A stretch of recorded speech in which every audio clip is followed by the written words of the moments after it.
Yo, what's up, man? Married at First Sight. I'm at work right now. You'll see what episode it is in the description. All right, man. So let's start off with Steve and Noy. So Steve started off talking to his homeboy, man. He essentially saying how he cooking all the time, he cleaning all the time.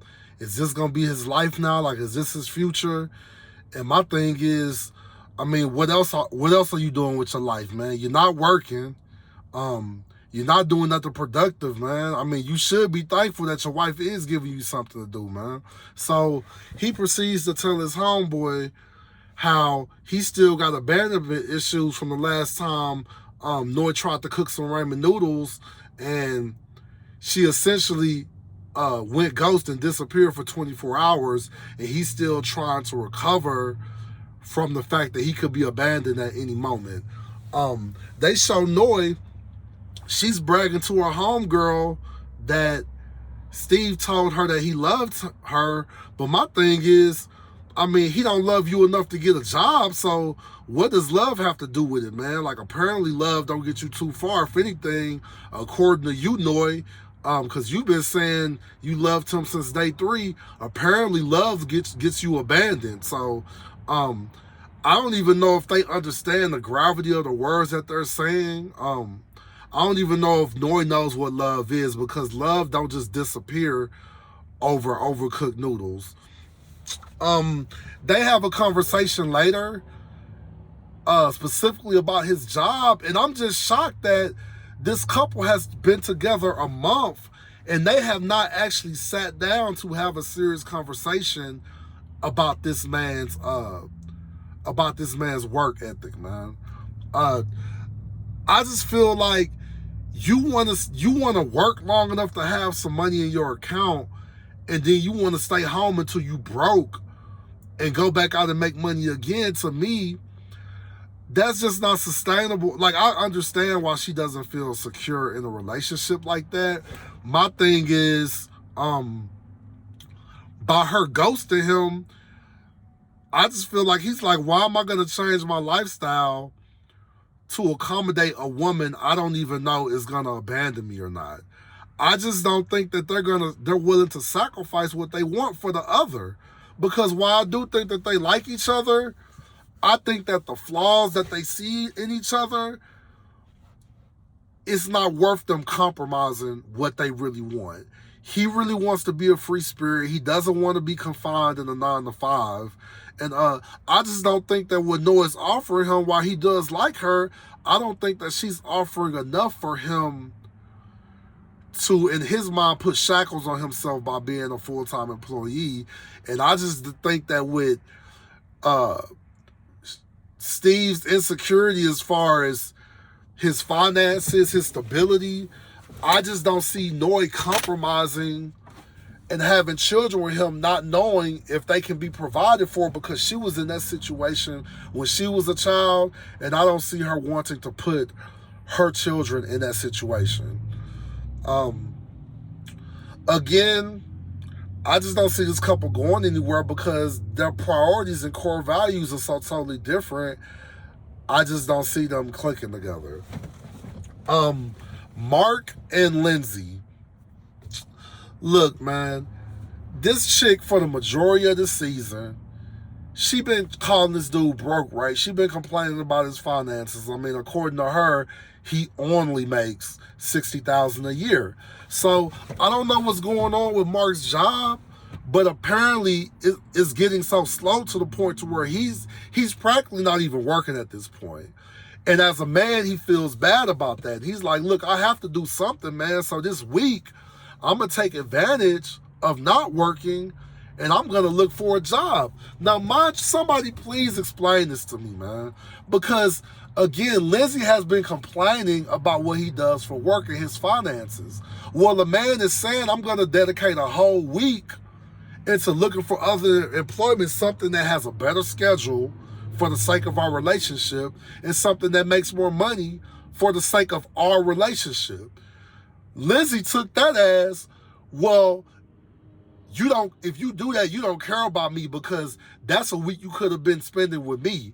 But I thought this whole time you've been wanting this man to better himself, and instead of encouraging him and supporting him, you're going to try to make the man feel bad because he's trying to better his career and do something that's going to benefit y'all as a couple. It seems like Lindsay wants to be mad. She wants to complain. She wants to have something to gripe about. Anyway, look, man, apparently Mark and Chris are dating now. So Mark and Chris are on a date looking for some items for his wife. Mark is so petrified. Mark is so traumatized. Girl, they at the store buying sage, protection crystals, anything that will guard him from evil, from the evil that is Lindsay, they're buying it. So Mark is having a conversation with Chris, essentially saying, look, man, it was all good in the beginning. Then our feelings started fading. And she says that she wants to give up and she's willing to throw it all away. And it's hard to come back from that, when somebody telling you that they're willing to leave the relationship every time something isn't going right.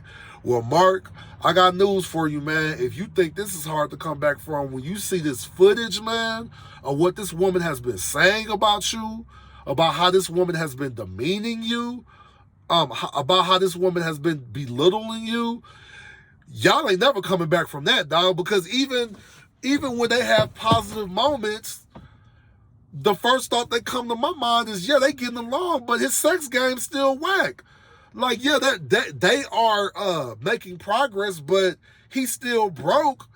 So what is them having a good conversation? It's not doing nothing for her because, according to Lindsay, he can't handle her. They all are doing allegedly nice stuff for their 1 month anniversary. Apparently, being together for 1 month is a milestone now. So he takes her to some tent in the middle of nowhere, man. The way that he was talking about his job, and the way she been talking about his finances, it almost felt like conditioning. Like, look, I'm taking you to this tent because this might be the future. So I need to see how dedicated you are because this might be our life. We might be in the middle of nowhere, in the woods, no electricity. All we got is a tarp and an umbrella. Like, that sound like that's where they headed. If you talk to Lizzie about Mark finances. So again, they're trying to bond. They are looking at old photos, old videos of when they first got married, and Mark gets emotional, essentially saying like, yo, I just remember, what I wanted to be, and I wanted to protect you and stuff. And I'm like, I understand that, but that was then. You were in love with the idea of what this relationship could be.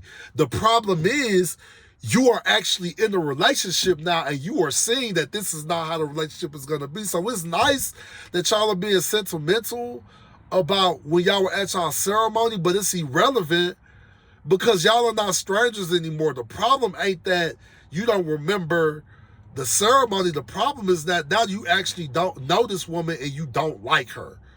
That's the issue. I still don't see this couple making it. I wish they would stop wasting our time. I just feel like they are postponing the inevitable. Michael and Jasmina. Yo, man, again, I have to commend Michael. I mean, this dude is really stepping up his game, man. I mean, he is really showing more of his personality. It don't feel like it's just for the cameras. To me, it don't feel like I'm just doing this not to look like the bad guy. Like, it looks like he is actively trying to make steps to be closer to his wife. Like, he's really making an effort to woo this woman over. He set up some food and stuff like that.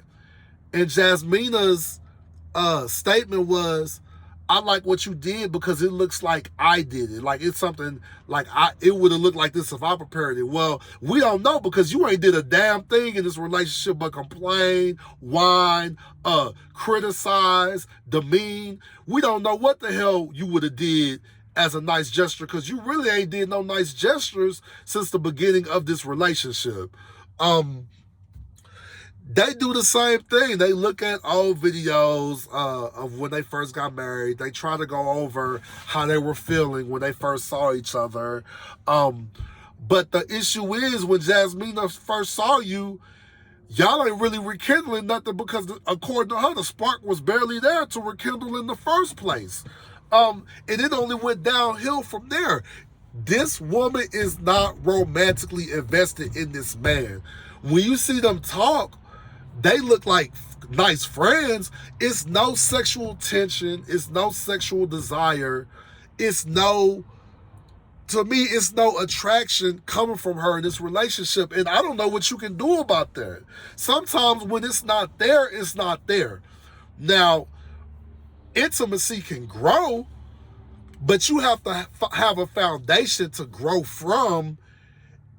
And Jasmina don't have any type of attraction to grow in this relationship. She's not interested. I don't know if it's because she's taller than him. I don't know if she can't get over all the women that's living in this house that she really still don't know who they are. I don't know what it is, but girl, the spark is gone, and it's never coming back. Olajuwon and Katina, they start off the episode, Katina cooking. Girl, Olajuwon, anywhere there's food, Olajuwon just manifests, right? He just appears. And he said that anytime he smells food, he wakes up like a bear.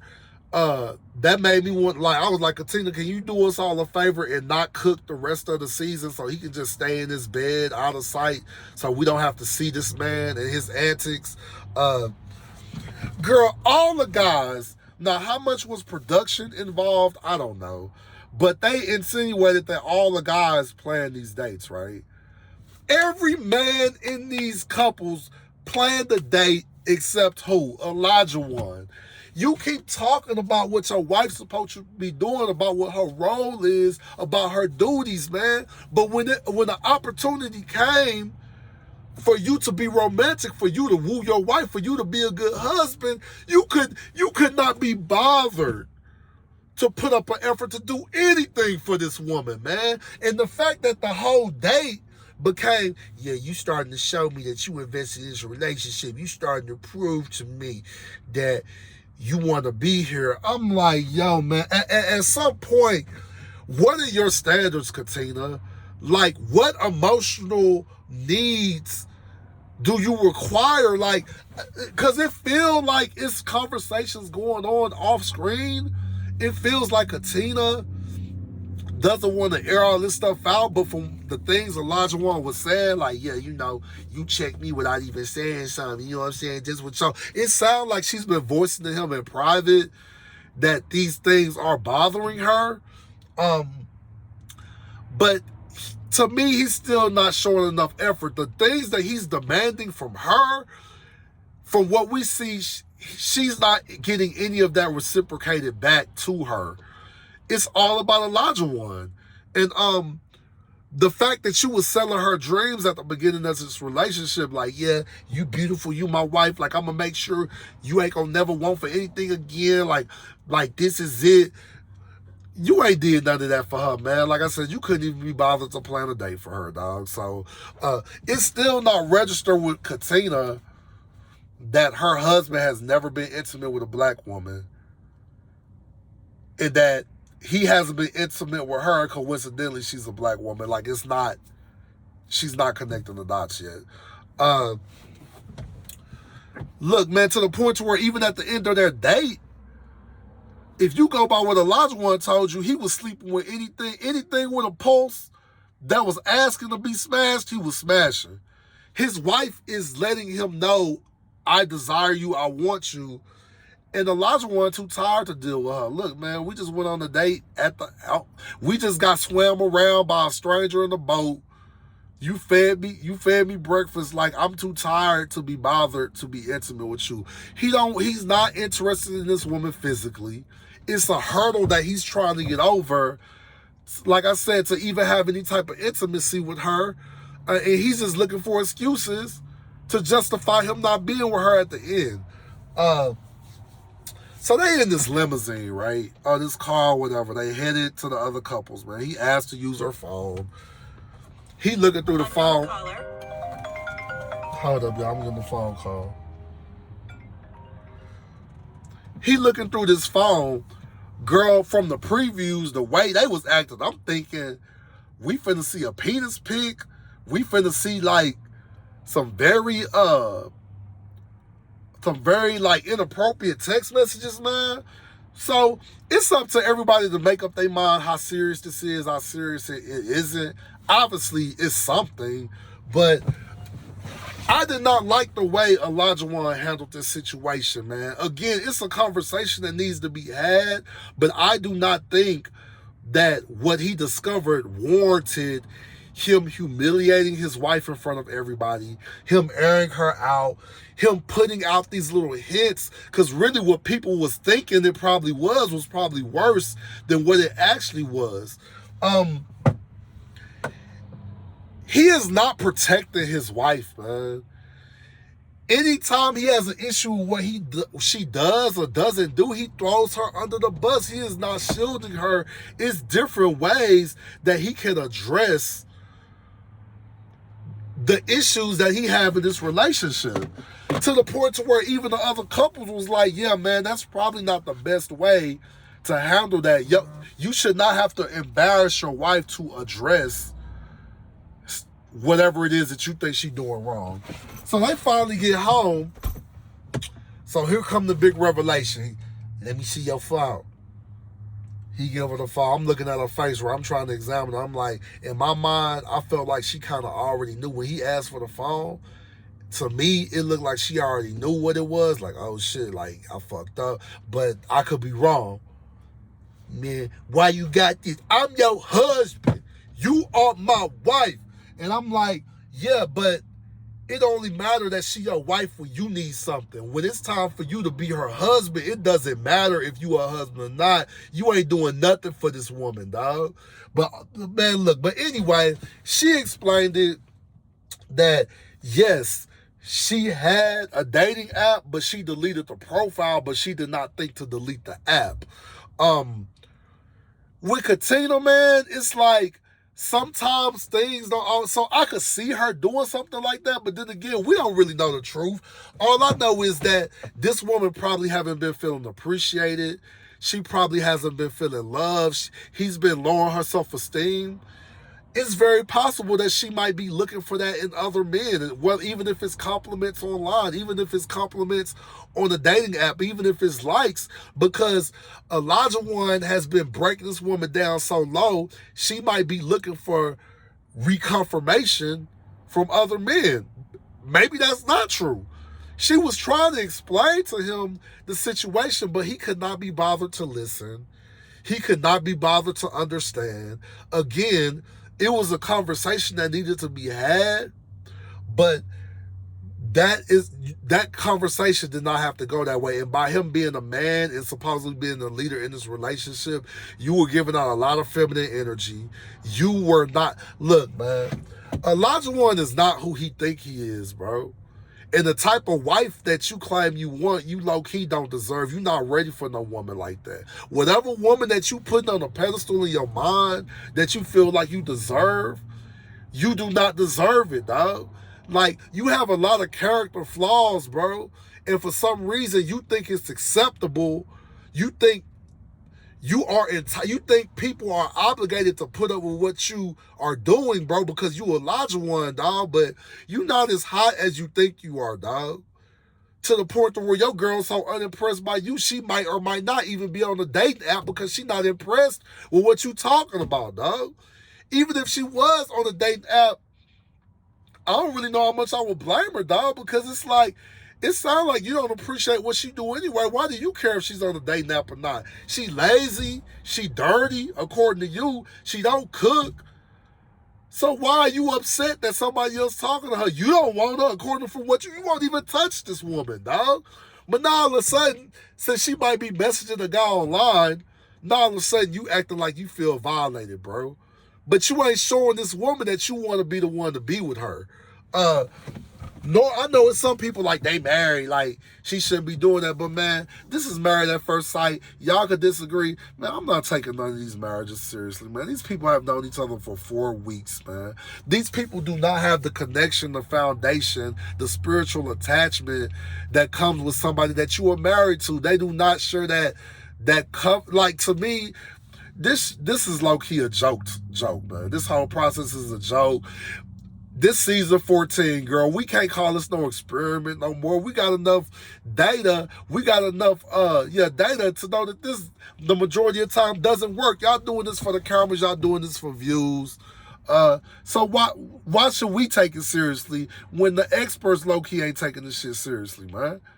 So I was kind of disappointed. I was expecting like a bigger bombshell than what we got. Katina was fed up because again, the way that he addressed it, he keep throwing her character under the bus every time he airs her out, and she's just sick of it. I don't know if she emotionally cheating or not. Who cares, man? Because it's hard to care because it's Elijah one. And I don't feel sorry for this dude, bro. Maybe your chick, if she was on OkCupid, maybe she wouldn't have been on there if you knew how to appreciate her and cherish her. And like I said, man, admire her the way you're supposed to, but you not, dog. So what else did you expect? What else do you expect this woman to do? Just wait forever for your approval, dog? Like, look, man, I'm kind of getting over this season, dog. I'm just, it ain't no hope for these couples. Like I said, I'm ready for decision day because I don't believe none of these people gonna make it, and I'm just ready for them to get to the point. You guys let me know how you felt about the episode. If you think any other couples are gonna make it. What you felt about Elijah One. Was Katina wrong? Was Elijah One right? Do we believe that she was actually cheating, or did she really delete her profile and she was just too aloof to think to delete the app? You guys, thank you for watching, and enjoy the rest of your day.